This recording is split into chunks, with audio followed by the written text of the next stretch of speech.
Olá, boa noite a todos e todas. Estamos iniciando mais uma live Teologia e Afins, né, sempre em parceria com o professor Romero Venâncio. Hoje nós vamos conversar um pouco sobre teologia e o tema da morte. Eu vou adicionar o professor Romero à nossa conversa, né, para darmos início ao tempo também das pessoas irem acessando essa transmissão.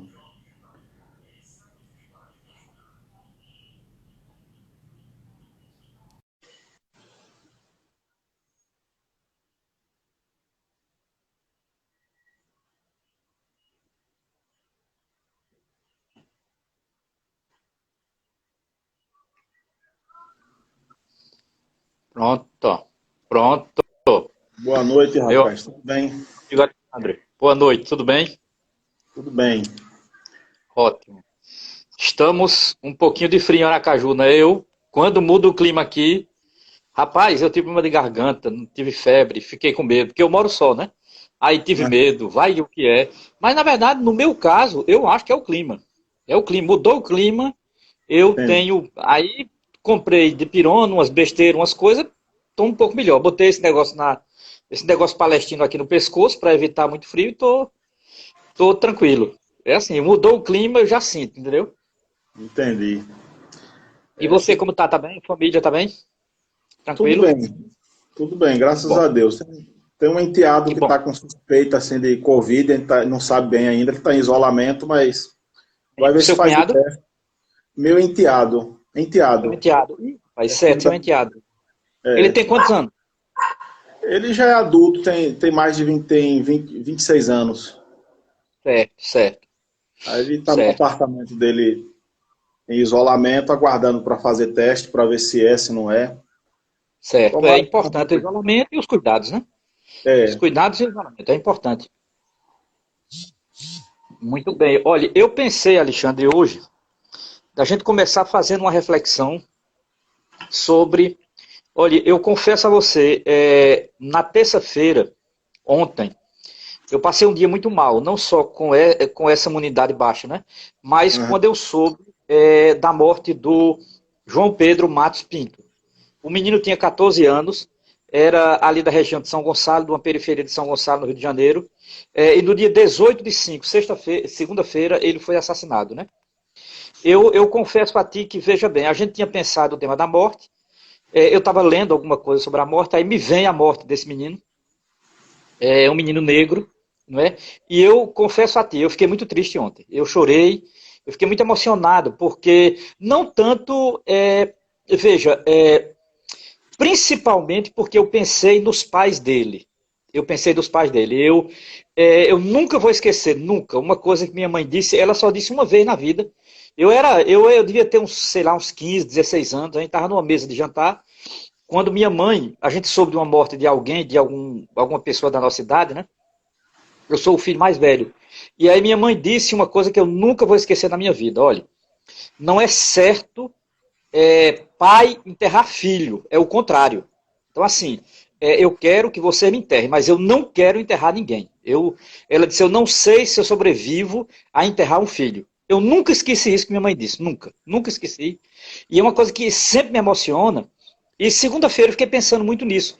Principalmente segunda, na madrugada, eu tenho insônia, então eu acordo muito cedo e estava vendo minhas coisas lá na rede, aí daqui a pouco vem a matéria, eu vi do GL10, a matéria do assassinato do João Pedro. Eu fiquei muito preocupado, assim.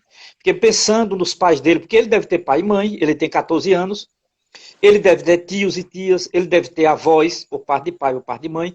Então, assim, é uma coisa, você está em casa, o menino leva uns tiros em casa, tem que dizer, um pobre, um negro hoje numa periferia, ele não está resguardado nem em casa. Né? É a primeira coisa que eu fiquei pensando. E segundo, é a condição de sofrimento, de luto dessa família. Então eu sei que, com certeza, ninguém da família está escutando nossa live, mas eu queria muito me solidarizar com a família, dar meus pêsames a eles e dizer que eu acho que comove o Brasil a morte assim. Não é só no Rio, mas eu sinto que há uma reação de um monte de gente nas redes sociais, né, ao assassinato desse menino. Eu queria começar a nossa live, já que o tema é o tema da morte, fazendo essa reflexão, né, sobre o assassinato de João Pedro, esse genocídio da população negra que o Brasil vive, além de vivermos sob esse manto da morte. Então, a escolha do tema da morte para refletir à luz do cristianismo é um pouco porque, nesse momento, o manto da morte cobre o Brasil. Não é? É exatamente ontem, no dia que lamentávamos a morte de João Pedro, foi o dia que mais morreu pessoas no Brasil por coronavírus. Mais de 1.000 pessoas em 24 horas. Então, assim, a coisa é muito grave, é muito séria, né? E eu acho que não dá para fazer uma reflexão teológica sobre a morte e não pensar nessa condição. Era essa introdução que eu gostaria de fazer. Não sei se você tem alguma reflexão sobre esse tema. Não, eu acho importante, né? Você comentando, eu hoje estava acompanhando os noticiários, né? E o menino foi levado aliás, foi tirado de casa, né? Por um outro colega, eu acho, nos braços, levado até um helicóptero da Polícia Civil, e a Polícia Civil levou para dar assistência, e os pais passaram 17 horas sem ter notícia nenhuma do garoto. Aí ficaram perambulando, né, pelo Rio de Janeiro, por hospitais, foram encontrar o filho depois de 17 horas no necrotério. Foram a delegacias, ligavam, ninguém dava nenhuma notícia. E esses pais desesperados, né?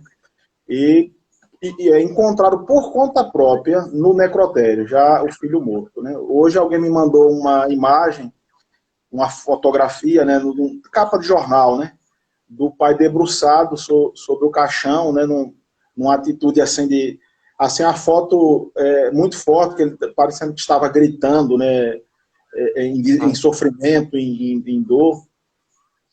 E é triste, né? E o que é mais triste ainda é observar como isso está se tornando comum, né? São várias, além dos adultos, né, que estão sendo vítimas desse tipo de situação, gente, como você bem disse, né, são negros, pobres e moradores de comunidade, né, que são geralmente desassistidas pelas autoridades, e quando a polícia chega, né, chega dessa maneira, armada, atirando para tudo quanto é lado, né, sem considerar que existem ali pessoas que têm projetos, que têm sonhos para o futuro. Um garoto, segundo o pai dá um depoimento, eles estavam com os primos dentro de casa, exatamente porque tem receio de toda essa violência fora de casa. Mas mesmo assim, o ambiente do lar não foi suficiente para protegê-los, né, para impedir que o menino fosse morto. E eu acho importante a gente fazer referência a isso, sim. E hoje eu estava terminando um texto para o CEBI, né, que é o Centro Ecumênico, Claro. Centro Ecumênico de Estudos Bíblicos, né, que está preparando um roteiro de leitura, que eles trabalham com leitura popular da Bíblia, estão preparando um roteiro de leituras bíblicas sobre necropolítica, né? Perfeito. Infelizmente, não há como fugir desse tipo de temática, né? A gente está vivendo, não é simplesmente mortes aleatórias, fatalidades, como se poderia dizer, que às vezes se quer tratar dessa maneira, né? A tia dá um depoimento, diz, meu sobrinho não vai passar por bandido para ter que justificar os erros de qualquer policial. Porque quando acontece isso, o que se faz? Vamos tratar como uma fatalidade, foi um acidente, né? É mais uma vítima, né? Não há culpados nisso, né? E infelizmente isso nos obriga a ter que refletir, porque existe um tipo de necropolítica, de política da morte, né? E tomando conta, né, da nossa sociedade como um todo. Então o CEBI está preparando essa série de leituras, de roteiros bíblicos, com essa temática, com um tom de denúncia, um tom mais profético. E daqui de Sergipe, eu e o padre José Soares, da paróquia São Francisco, no Santos Dumont, estamos escrevendo junto um dos roteiros, né, sobre necropolítica para essa para essa Coisa série boa. que a Rebi deve publicar daqui a poucos dias. É Ótimo. isso, né? Coisa Eu muito boa. aqui Muito boa. me expresso os meus pêsames, os meus sentimentos aí à família, e ao mesmo tempo é importante dizer assim, não é fatalidade não, há culpados, há responsáveis sim, por esse Sim. tipo de coisa que está acontecendo, né? Sim, João Só Pedro não deveria morrer. Ele não deveria morrer. Com 14 anos, não deveria morrer. Não poderia morrer. Não é? E eu acho importante, já que o nosso tema é sobre a morte, eu sempre penso, toda vez que acontece algo assim, não é? Pensar o seguinte, que para nós cristãos é absolutamente fundamental termos o entendimento da seguinte situação, não é? Todos nós, como cristãos, participamos da morte de Jesus. E a morte de Jesus, ela foi consequência de um projeto.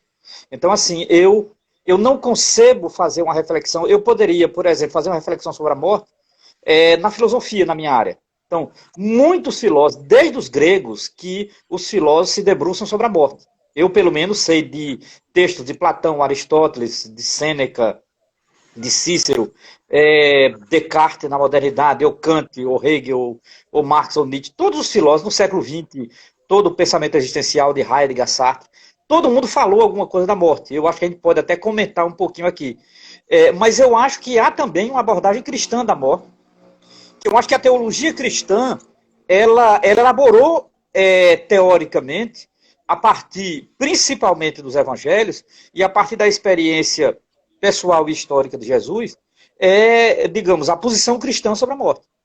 Então, uma das coisas que me chama muita atenção na teologia cristã sobre o tema da morte, eu esses dias passei relendo o livro de Leonardo Boff, que eu gosto muito. Esse é, para mim, o livro mais importante que eu tenho sobre esse tema. Não é? Vida para Além da Morte. Esse livro é de 1975. Eu tenho a segunda edição, que é de 79. A primeira edição é de 75. E é uma reflexão que a gente chama de dogmática na teologia. Não é uma reflexão, não é dogmática no sentido fechado, mas é dogmática porque trabalha temas clássicos da tradição cristã. Então, é aqui que Leonardo Boff trata da vida, da morte, do céu, do purgatório, do inferno, etc. Né? Ele trata, à luz da teologia cristã, desses temas que são considerados temas dogmáticos. Tal. Então, assim, eu fico pensando, uma coisa que Leonardo Boff nos faz pensar é quando ele diz que o cristão não pode pensar a morte deslocado do projeto de Jesus. Então, assim, eu não falo da morte pela morte, o cristão não fala da morte pela morte, eu não louvo a morte pela morte, mas a morte ela é uma consequência naquilo que foi o projeto histórico de Jesus. Não é? Então, assim, Jesus não escolheu a morte lhe veio como consequência diante de um projeto, sim, que ele escolheu. Né? O projeto do reino de Deus, o projeto do reino de justiça, um projeto que era insuportável aos poderosos do mundo, que era insuportável ao Sinédrio, que era insuportável ao Império Romano, e, consequentemente, como diz o Evangelho, ele tem que morrer. É preferível que pereça ele do que pereça o povo. Então é preciso que ele morra. Preciso que esse homem morra. Né? Então, assim, a ideia de que Jesus tinha que morrer no cristianismo não é uma fatalidade. Eu vou tomar a palavra que você disse, citando o caso do assassinato do garoto João Pedro. Então, não é uma fatalidade, de maneira nenhuma. Assim como não há fatalidade no cristianismo, há consequências históricas das opções que Jesus fez. Não é? E das opções que Jesus fez, essas opções, de fato, o levar à morte. Jesus, tudo que o Evangelho registra para uma pessoa de fé, para uma pessoa que vive numa comunidade cristã, a inspiração de Jesus é tudo aquilo que ele viveu. Não é? Jesus caminhou com prostitutas, Jesus caminhou com pobres, com coxos, com cegos, Jesus fez milagres, Jesus partilhou pão e peixe, Jesus recitou e viveu uma bem-aventurança.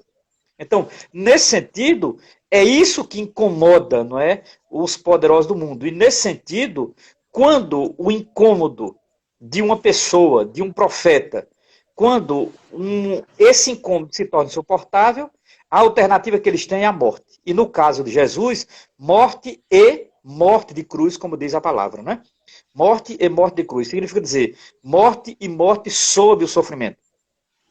Então, para um cristão, nós participamos indiretamente dessa morte, porque vivemos esse projeto. Participamos dessa morte porque assumimos esse projeto.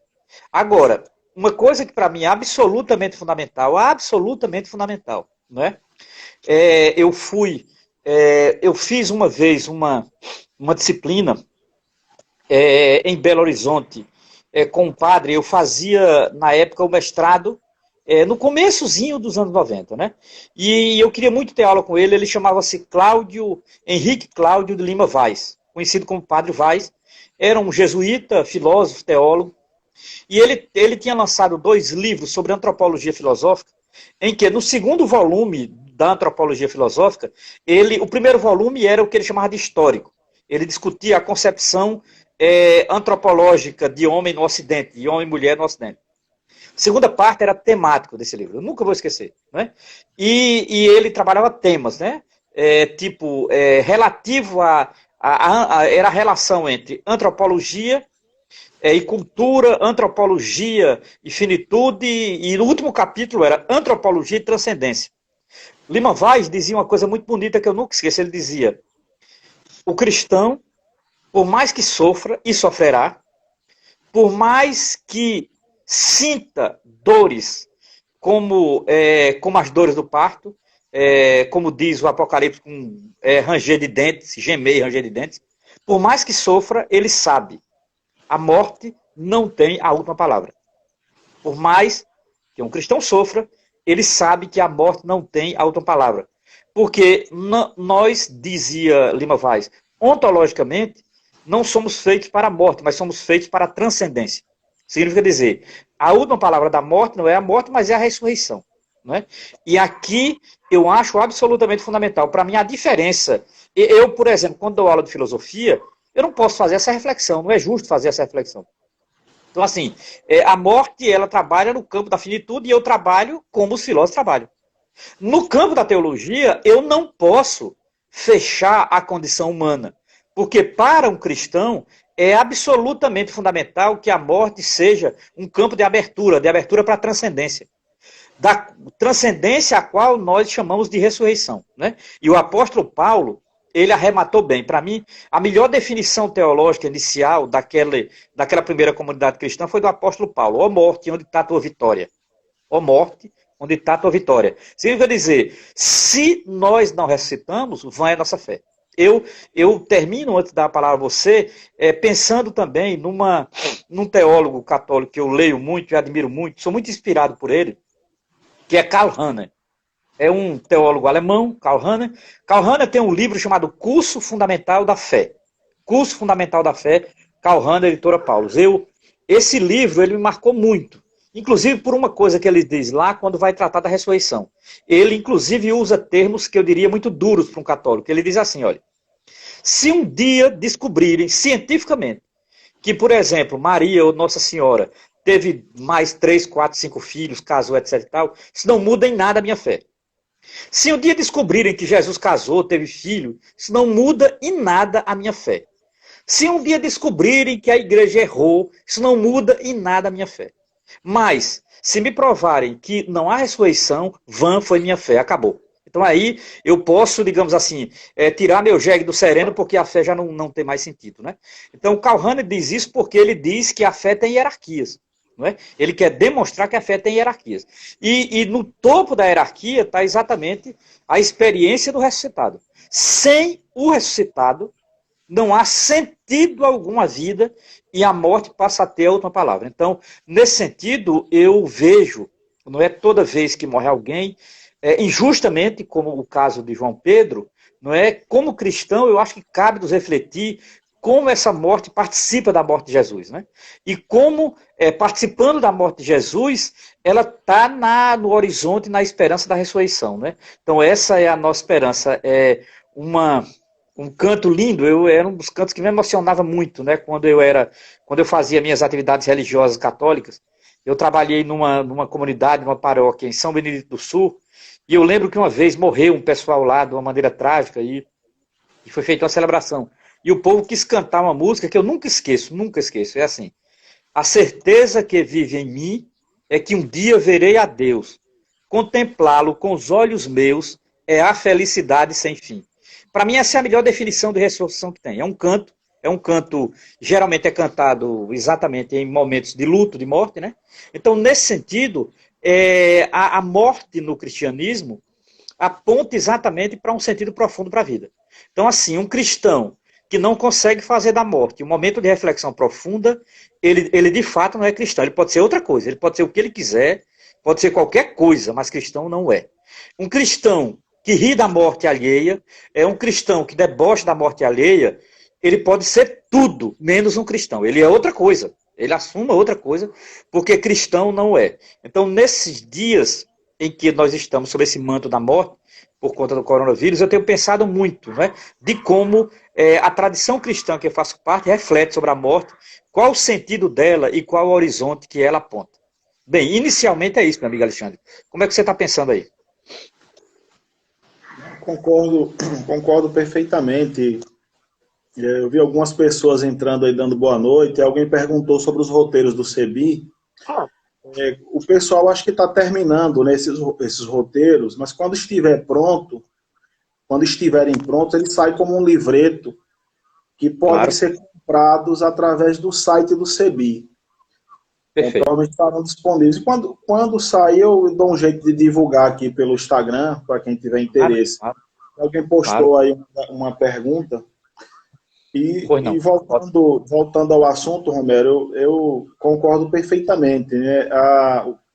O tema da ressurreição, né, é um tema central na fé cristã. Né? E ele é propício, para além desses acontecimentos que nos entristecem, né, que nós, infelizmente, não podemos ignorá-los, né, como a morte de um adolescente, né, em meio a uma situação de pandemia como esta que nós estamos vivendo, já ultrapassa o número de 17 mil mortes só no Brasil, né? 17 mil mortes no Brasil. E os números aumentando, né? Até poucos dias eram 800 casos por dia, ultrapassou 1.000 casos por dia. Né? A situação cada vez piorando. E o presidente fazendo piada, né, da situação. Mais uma vez, recomendando o uso de cloroquina e fazendo divisão ideológica dentro de uma questão como esta. E enquanto as pessoas estão morrendo em toda parte. Né? Que isso, para quem não entende o que é necropolítica, está aí muito bem ilustrado, né? Ilustrado nas ações do próprio presidente da República. Isso é um claro exemplo de política da morte e de um tipo de lógica genocida. Né? Porque quando você diz assim, olha, pessoas vão ter que morrer mesmo, né? Ou como eu vi os ministros fazendo cálculos sobre quantas pessoas morrem por acidentes de automóveis, outras pessoas morrem por outras doenças, e as pessoas estão fazendo estardalhaço por causa desses números de pessoas que estão morrendo com Covid. Né, como uma forma de banalizar, de minimizar as mortes que estão ocorrendo por conta da pandemia, tentando construir um contradiscurso para minimizar a situação. E quando se fala, diz assim, não, são as pessoas que são mais vulneráveis, idosos, ou pessoas com hipertensão ou diabetes, que têm um quadro de mais propensão à morte. Não, então você põe os jovens para trabalhar e tenta pôr em isolamento essas pessoas mais idosas, e se acontecer de morrer, morreu. Né? Aí, isso é um tipo de lógica genocida, que é exatamente eliminar da sociedade os doentes, né, os mais fracos, os idosos, né, que é bem típico de uma lógica nazista, né, de fazer uma limpeza, uma eugenia, né, na sociedade, para eliminar os fracos e doentes, para que sobrevivam somente os que podem ser produtivos, né, os que podem produzir, porque já que se fala tanto, enquanto se menospreza vidas, se fala tanto em salvar empresas, ou da morte de empresas, como sendo uma preocupação maior do que a morte de seres humanos, do que a morte de pessoas. Então, isso ilustra muito bem, né, o que a gente está chamando de necropolítica. Então, esse tipo de lógica, de pensamento, lógica macabra, ilustra bem os que a gente está mencionando como necropolítica. E para os cristãos, de fato, a fé cristã, né, e a gente está vivendo ainda no período da Páscoa, né, a Páscoa vai até o Pentecoste. Então, para a tradição cristã, todo esse período dentro do calendário litúrgico cristão, ainda o período pascual, que é ocasião ainda para refletirmos acerca da ressurreição. Né? Para a ressurreição que diz respeito, de fato, a essa mensagem de que a morte não é final e de que, assim como Cristo triunfou sobre a morte, há esperança de que triunfemos também sobre a morte. Então, é sobre isso que a Páscoa, do modo geral, nos fala.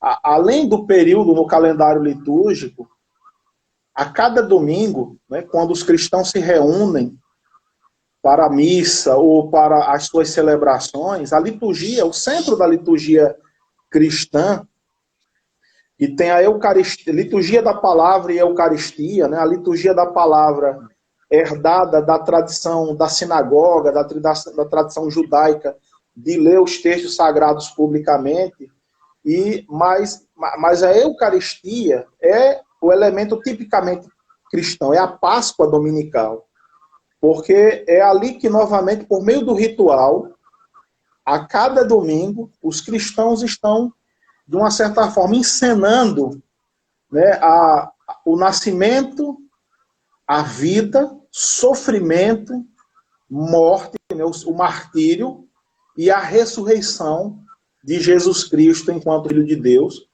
como uma forma de manter a fé da comunidade viva, né, em torno desse evento, né, desse evento pascual. Então, a Páscoa, né, a Páscoa, que é a ressurreição, é central na fé da comunidade cristã. Então, é estranho, né, quando observamos hoje, partindo dos púlpitos das igrejas, líderes religiosos celebrando, por exemplo, a morte do que eles chamam de bandidos. Né? Bandido bom é bandido morto, né, que é uma expressão muito comum. E líderes religiosos que se declaram cristãos, celebrando esse tipo de lógica dentro das suas comunidades religiosas e a partir do púlpito, em nome de um certo discurso muitas vezes moralista. Enquanto que a mensagem cristã, né, pelo menos em termos ideais, na forma como o Evangelho quer que vivamos, se não vivemos isto, né, porque nós estamos nos desviando da proposta do Evangelho e da proposta desse movimento que nós chamamos o movimento de Jesus e dos seus discípulos e discípulas, né, apóstolos e apóstolas, né, de que é uma mensagem da vida. Eles dizem, eu sou a ressurreição e a vida. Aquele que crê em mim, ainda que esteja morto, viverá. Né, por ocasião da passagem lá no Evangelho de João, da ressurreição de Lázaro, né, falando para Marta e Maria. Né, então, eu sou a ressurreição e a vida. Aquele que crê em mim, ainda que esteja morto, viverá. Então, a esperança é isso. Então, não somente esse triunfo sobre a morte, assim, a morte como a extinção da nossa condição de existência biológica, né, mas também a morte no sentido da forma como as pessoas vivem, mesmo estando não enfrentando essa condição última de extinção, mas essa morte que assola a vida das pessoas em termos da vida humana que vai sendo degradada, que vai sendo diminuída cotidianamente.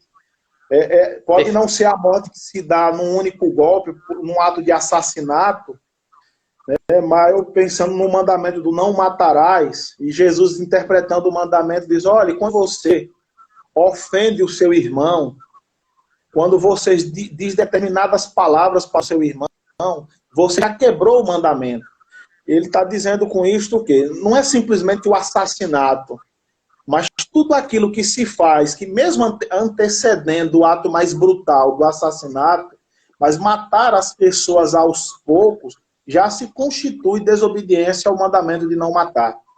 Então, Sim. quando se condena, né, as pessoas a viver no medo, ou quando se tira as esperanças, elimina o potencial de que as pessoas têm de se tornarem algo abençoador, vamos dizer assim, para a humanidade, como é o caso do que acontece com centenas e centenas, né, de jovens dentro de comunidades pobres, que por não terem oportunidades, né, não terem a opção do caminho da educação e outros caminhos que poderiam ser apresentados, não terem opções sendo apresentadas, às vezes se veem forçados a enfrentar um cotidiano de brutalidade e acabam escolhendo o caminho da marginalidade, por exemplo. Aí, de repente, Perfeito. esses que escolhem a marginalidade, aí escutam de líderes cristãos celebrando, de repente, as mortes desses jovens, dizendo que bandido bom é bandido morto. Né? Perfeito. Aí, e todo um discurso, né, todo um discurso também acerca de um tipo de meritocracia que também é estranho para a fé cristã, já que para o cristianismo fala-se da graça, de um Deus que nos ama incondicionalmente, não por causa do que tenhamos feito de bom ou de ruim. Né? Ele nos ama incondicionalmente. E a graça, que é a manifestação da bondade, da misericórdia e do amor divino, não baseada no mérito, mas baseada num gesto de amor por parte do próprio Deus. Então, como falar de mérito? Né? Exigir práticas que se tenha um tipo de conduta interpretada como virtuosa e assim se separe os bons e os maus, quando a mensagem cristã coloca todos os seres humanos numa mesma condição de pecadores. Todos são pecadores e alvos da graça divina, podendo ser redimidos pela graça divina, porque Deus não está considerando as ofensas, não está considerando o que de bom ou de mal as pessoas estejam fazendo ou possam vir a fazer, mas simplesmente acolhe a todos, né? Acolhe a todos não com base em seus méritos. Então, é estranho, né, esse tipo de discurso, quando na verdade deveria se acreditar que há um potencial restaurador, redentor no próprio Evangelho, de que pode oportunizar as pessoas a ressurreição mesmo, viver uma nova vida. E que todo um passado pode ser apagado, todo um passado pode ser esquecido, e uma nova vida pode renascer a partir daquele momento. Então, na verdade, o discurso é muito mais a favor da morte, né, onde a lógica é uma lógica da morte, do que tendo no centro a vida, que é o elemento um elemento indispensável da mensagem cristã. Porque a ressurreição nos diz, olha, a morte não triunfou. Né? É como diz, o ser humano é um ser para a transcendência, né? Como você coloca muito bem.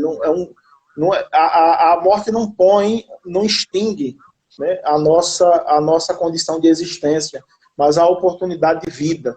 E um cristianismo que propaga muito mais a morte e que não acredita na possibilidade de as pessoas serem redimidas, das pessoas serem restauradas, de que todo um passado pode ser apagado e um novo ser pode surgir, pode renascer, é estranho. Isso não se parece com o cristianismo de forma alguma. Não, e Alexandre, eu digo até mais do que você está dizendo. É um contra-testemunho para o cristianismo. Por isso que, olha, em alguns lugares públicos, em alguns lugares não religiosos, eu até me calo quando algumas pessoas criticam o cristianismo, porque elas têm razão. Porque elas têm razão, não é? Quando eu escuto, não é, de pessoas queridas das tradições afro-brasileiras criticando o cristianismo, elas têm razão.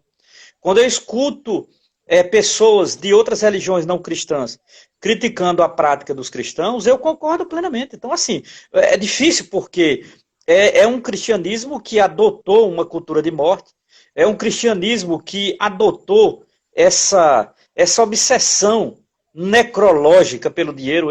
É uma coisa absurda, assim, tornar o cristianismo um mero fetichismo, que para mim é uma visão necrológica do cristianismo. Eu diria que, eu tenho usado o termo a partir do termo necropolítica, é um cristianismo necrológico, né? O Brasil vive o clima de um cristianismo necrológico, né? Um cristianismo que perde para a morte, um cristianismo que faz apologia da morte, um cristianismo que é um contra-testemunho, né?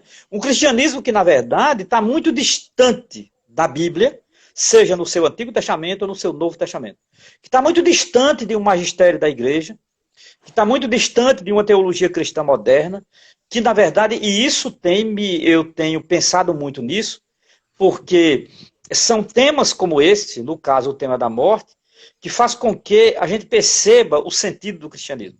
Então, assim, o cristianismo que eu vivo e acredito é aquele cristianismo que fez da morte um sentido para a vida, que fez da morte um elemento da vida, mas não como um elemento que triunfa sobre a vida, de maneira nenhuma, é exatamente o contrário, né? Então, à medida em que a morte ela se propaga, à medida em que a morte se torna uma cultura, o papel fundamental do cristão é ser um profeta contra isso. É ser um profeta contra isso. É ser um profeta contra esse niilismo mortificador. Quando eu vejo religiosos que, supostamente, em nome do Jesus que eles inventaram, começam a fazer esse discurso para defender esse necrológio todo que a gente está vendo aqui, eu só tendo a lamentar e dizer que isto não é bíblico. Na verdade, isso é um cristianismo interesseiro, que tem, digamos assim, interesses muitas vezes obscuros, ocultos, não é? Outros interesses que não aparecem nesse palavreado todo, né? Então eu tenho observado muito isso para pensar teologicamente, no sentido dentro da tradição cristã, pensar no tema da morte. Então ela digamos assim, eu não tenho dúvida que a morte é um peso, que a morte causa angústia, que a morte causa medo, que a morte causa pavor. Tem pessoas que não querem sequer falar na palavra. Eu entendo tudo isso. Entendo, respeito profundamente, até porque sei que a morte não é brincadeira. A morte não é brincadeira, e eu digo isso, já disse publicamente, a morte não foi brincadeira nem para Jesus. Que ele mesmo teve um momento lá, quando ele começou a chorar lágrima de sangue, ele percebeu que a coisa era mais profunda do que ele imaginava, e ele ousou dizer: Pai, se possível, passe esse cálice. O cálice ali era o cálice de sangue, ali não era uma taça de vinho, não, era o cálice mortal, né? Então, veja, nesse sentido, a morte é um peso, eu não tenho dúvida, a morte é uma incerteza muito grande, a morte é muito cruel. Então, assim, nem eu, nem você estamos aqui fazendo apologia de morte, de maneira nenhuma. Agora, ao mesmo tempo, a gente não quer desrespeitar ela, né? Como diziam os antigos, a morte também tem sua sabedoria. Então, assim, eu me dói muito quando eu vejo uma cultura que não sabe respeitar a morte, né?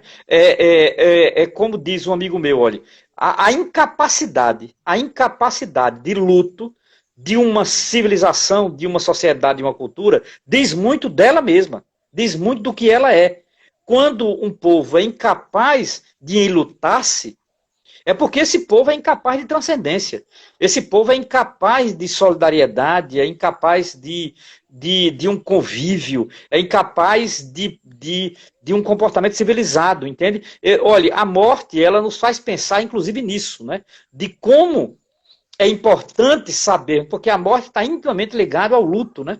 Então, eu me lembro agora, recentemente, uma coisa que eu fiquei pensando muito, foi daí até que me veio a sugestão da gente refletir, né, teologicamente sobre a morte, quando aquele jornalista perguntou a Regina Duarte, né? Perguntou a Regina Duarte, daquela entrevista horrorosa que ela deu lá na CNN, e ela dizendo: vocês carregam o cemitério nas costas. Aquele discurso que eu disse: meu Deus, de onde essa mulher tirou isso, entende? Mas assim, ela é uma mulher incapaz de pensar o luto, porque essa mentalidade burguesa, mediana, essa mentalidade burguesa, fria, calculista, idiota, não é que é incapaz de pensar essa condição do outro, que é incapaz de pensar o outro em grande sofrimento. Foi preciso um jovem que tem a idade de ser, talvez, filho dela, o neto dela, dizer, mas olha, secretária, a ditadura matou pessoas. Pessoas morreram, pessoas foram torturadas. Que ela não queria pensar nisso, imagine. Você não olha, não é nem os mortos do presente, nem os mortos do passado. A gente vivendo uma pandemia dessa, pessoas morrendo. No passado, a ditadura matou, torturou, exilou. E essa mulher querendo fazer brincar e tal. Esse tipo de sentimento, eu acho que essa tal de Regina Duarte, ela se tornou paradigma dessa frieza, dessa incapacidade, né, de perceber o sentido da morte do cristianismo. Esse povo pode falar de Jesus como falar, pode citar a Bíblia, citar o que quiser, mas assim, o testemunho deles, para mim, não significa nada. Absolutamente nada. São pessoas que, na verdade, são pessoas frias, não é, incapazes de enlutar-se, né, perante um sofrimento tão cruel com que vivem as pessoas hoje em dia. Então, isso me marcou muito esses dias, né? Tanto o caso do menino, João Pedro, como essa frieza calculista de Regina Duarte e essa coisa desse Bolsonaro que ela segue, né? Então, assim, são pessoas muito cruéis. São pessoas muito cruéis. São pessoas que, na verdade, jamais pertencerão, digamos assim, à comunidade fraterna do cristianismo. Mesmo que eles falem Deus, o Deus deles não tem valor nenhum. É pura, aí eu vou usar uma palavra bem pesada, é pura idolatria. São idólatras. Eu não acredito. O cristianismo de uma Regina Duarte ou de um Bolsonaro é um cristianismo idólatra. Não tem nada de cristianismo, entende? Não sei como é que você pensa isso. Exatamente, eu acho que é isso mesmo, né? As pessoas acabam, às vezes, construindo, né, certos deuses, né, a partir de ideias, confundem Deus com aquilo que eles projetam de si mesmo em Deus, né? São deuses que, na verdade, são projeções de si mesmos. Então, Perfeito. e isso serve para legitimar as suas próprias ações, para apaziguar as suas consciências, né? Porque eles projetam a si mesmos nesses deuses que eles criam, né? Deuses que são projeções deles mesmos, e agora eles passam a reproduzir os seus próprios pensamentos, seus próprios discursos, como se fosse a palavra de Deus. Perfeito. E assim ficam com a consciência apaziguada para poder fazer aquilo que bem entendem.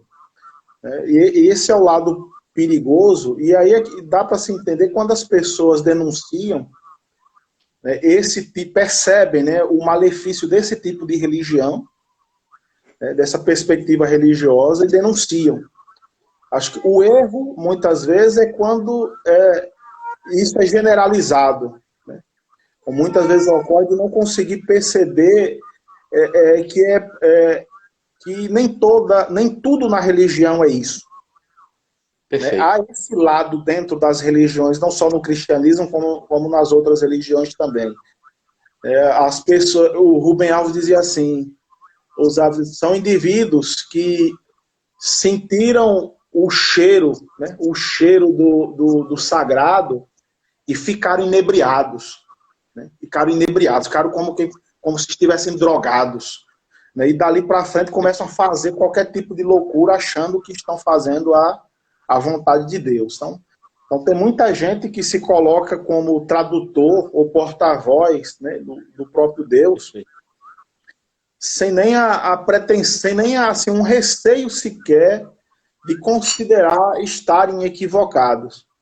Né? E sempre que esse tipo de coisa aconteceu, né, a gente sabe muito bem o que a história nos revela acerca de gente que acha que detém o conhecimento pleno da mente, né, dos pensamentos do próprio Deus, vamos dizer assim.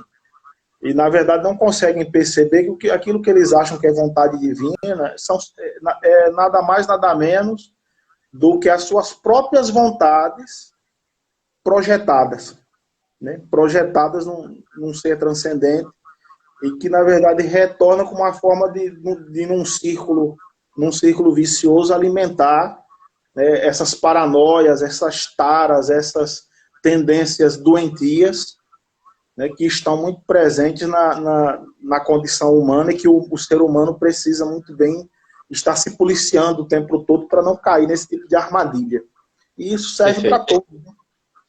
Isso serve para todos. você vê em sistemas religiosos, em regimes políticos também acontecendo esse tipo de coisa, que às vezes em nome do que se acredita ser o correto, se mata. Né? Se mata. E de fato, é terrível, né?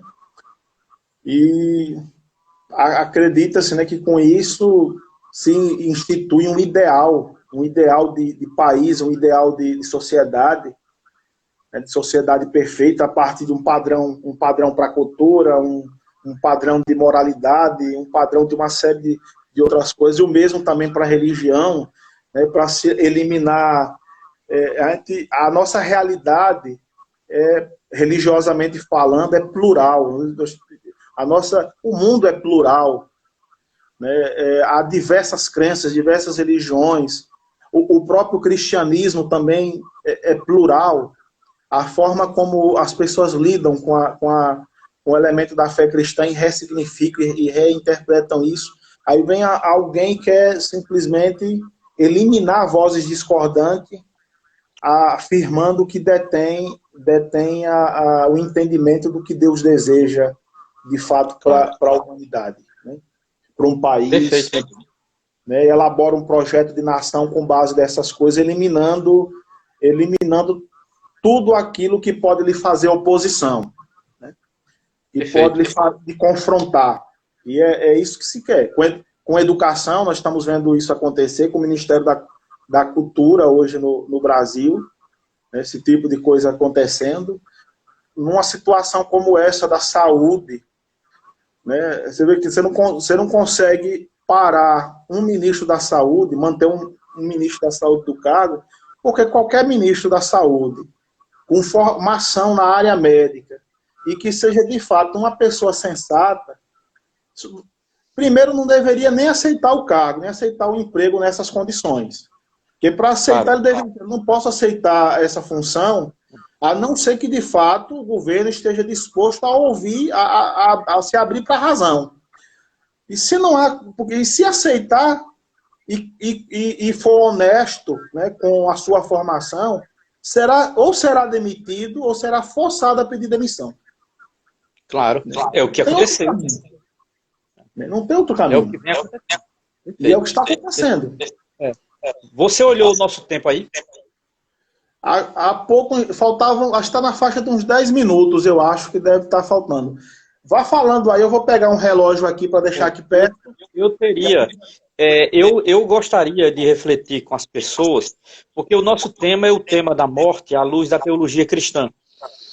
E eu queria chamar a atenção para 4 pontos fundamentais dentro dessa tradição, né, da tradição cristã sobre o tema da morte. O primeiro é que, para um cristão refletir à luz do Evangelho, o ponto de partida não é a morte, mas é Jesus e o seu projeto de vida. Primeira coisa. Segundo, é entender que esse projeto de vida, ele teve como horizonte a cruz, que é aqui símbolo da morte, porque esse projeto de Cristo, ele foi um projeto que causou um profundo incômodo aos poderosos da Palestina do século I. E, consequentemente, a morte estava no horizonte. Não que Jesus quisesse morrer. Jesus não era um suicida, nunca foi. Jesus não queria morrer. Agora, a morte lhe veio como consequência de um projeto, né? E isso eu acho muito importante, como digamos assim, um momento em que a morte passa a ser o horizonte quando a minha prática é uma prática coerente com a justiça. Significa dizer, o destino dos justos é a morte num mundo de injustiça. Jesus, de fato, viveu isso. Temos o registro dos 4 evangelhos, né, que atestam isso. Agora, é fundamental para nós cristãos não acreditarmos que a morte é apenas o túmulo vazio. O túmulo vazio é o fato. É o fato da morte de Jesus. Mas o túmulo vazio também é aquele fato que vai nos dizer que ele ressuscitou. E se Jesus ressuscitou, não só a nossa fé é plena, como o nosso destino é participar da morte de Cristo e da ressurreição de Cristo. Eu vou dizer, a morte ela não tem é uma última palavra. Então, isso, eu diria, esse é o núcleo central da fé cristã. Né? Esse é o núcleo central da experiência comunitária da fé cristã. Esse é o núcleo central de uma experiência de fé que aponta um sentido. Então, nesse sentido, a fé, ela, digamos assim, ela passa a tratar a morte não como um mero perigo, não como uma coisa absurda, não como um bloqueamento completo da vida que não nos dá sentido. Então, significa dizer, para um cristão, a morte jamais poderá ser niilista. Para um cristão, a morte é o sentido fundamental para o que vem depois dela. Então, eu sempre procuro refletir sobre isso, né, à luz do que escreveu Leonardo Boff em Vida para Além da Morte, ou mesmo a tradição da igreja, o que disse Tomás de Aquino, Agostinho, o que disse Lutero sobre a morte, o que disse Karl Rahner, o teólogo que eu leio muito, que é um teólogo católico do século XX. Todas essas pessoas, Agostinho, Tomás de Aquino, Lutero, Karl Rahner, eles refletiram sobre a morte, se dedicaram, se debruçaram sobre a morte. Todos eles sabiam que iam morrer, como nós sabemos que vamos morrer. Não há nenhuma ilusão no cristianismo. O cristão não é um super-herói de aço que não vai morrer. Vai morrer igualzinho a qualquer outra pessoa. Então, não se trata de não morrer. Não há uma condição excepcional do cristão de não morrer. Agora, o que é excepcional no cristão é o sentido que ele dá à morte. Então, isso para mim é absolutamente fundamental. O que diferencia um cristão de outras experiências é que ele dá um sentido para a morte. Né? E que não é um sentido meramente niilista de que depois da morte não há nada. Então, essa é a diferença fundamental. Então, se você conhece os evangelhos, conhece as cartas de Paulo, conhece os documentos do magistério da igreja, você aprende isso, digamos, toda uma tradição que refletiu e consolidou essa que a gente chama de teologia. Não é? Então, a teologia da morte no cristianismo não é uma teologia da morte, ponto. É uma teologia da morte reticências, porque depois da morte há a ressurreição. Então, esse é o núcleo fundamental, não é? Da reflexão, não é? Cristã da morte, e que nós, eu tenho pensado, acho que o Alexandre também, temos pensado esses dias sobre isso, porque o que a gente mais escuta todo dia é morte. Né, quantas pessoas morreram, os dados do Covid, as estatísticas do Covid, né? E como nós começamos a nossa live, o caso do menino João Pedro, né? O assassinato do menino João Pedro. Então, assim, estamos sempre diante da morte, e a morte está sempre a nos desafiar, né? Enquanto interpretação, mas acima de tudo também enquanto luto. E, obviamente, o principal enquanto ressurreição. Então, a morte enquanto uma realidade, a morte enquanto experiência de luto, e a morte enquanto ressurreição. É isso, Alexandre. Quanto tempo temos aí? Nós temos ainda uns 3 minutos para encerrar. Você está pensando em reabrir uma outra assim que encerrar? A gente poderia reabrir meia hora. Eu queria fazer uma reflexão sobre uma passagem do Evangelho só. Eu só tenho agora, como eu sei que não vai dar tempo, 3 minutos não dá tempo, era uma passagem do Evangelho que eu queria fazer uma reflexão, uma passagem que me toca muito, porque é uma passagem que trata da morte, e eu queria refletir a partir dela, né, o que eu chamo de sentido cristão da morte. Mas depois, quando eu reabrir, eu voltaria e teria essa reflexão. Aí, se você também tiver alguma coisa, ou se tiver alguma questão, né? Se tiver também alguma pergunta, a gente pode, nesse segundo momento, abrir. Eu não vi aqui, não sei se você leu. Tem alguma pergunta? Aqui a Roseli Anacleto, ela colocou algo interessante aqui, eu vou ler aqui. Ele colocou: estou cozinhando e refletindo sobre tudo isso. Sou paliativista e trabalho com pessoas em fim de vida, mas estou em dificuldade em conviver com pretensos cristãos e minha família, aliados da necropolítica. Ela trabalha com, acho que com cuidados paliativos, né, com pessoas assim Claro. que estão em final de vida, que sabem que vão morrer, e que é uma atividade, eu acho que de muita coragem, né? Porque você sabe, são pessoas que você está ali para dar conforto, para aliviar, de fato, o sofrimento, né? Naquele último estágio, porque são pessoas que estão, às vezes, em estado terminal, né? Então, ela trabalha provavelmente com esse tipo de situação, né? e vem pessoas ali vivendo seus últimos dias, né, seus últimos momentos, né, e ela faz esse desabafo aí. Pronto, deixa eu ver se mais alguém colocou. Pronto, alguém colocou aqui, a Juliana Marinho Andrade. A hora da morte é vista muitas vezes como reveladora de uma tomada de consciência das escolhas da vida. Perfeito. Ao que se dedica a vida, né? Ficou a pergunta.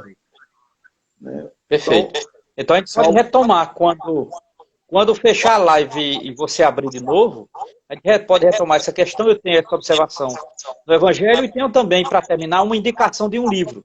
É um livro de uma psicóloga que eu gosto muito, não é um livro cristão, mas é um livro que pode ajudar os cristianos e pode ajudar, por exemplo, Roseli, que trabalha com esse tema, pessoas que trabalham com pessoas que estão em situação terminal, com doenças incuráveis e tal.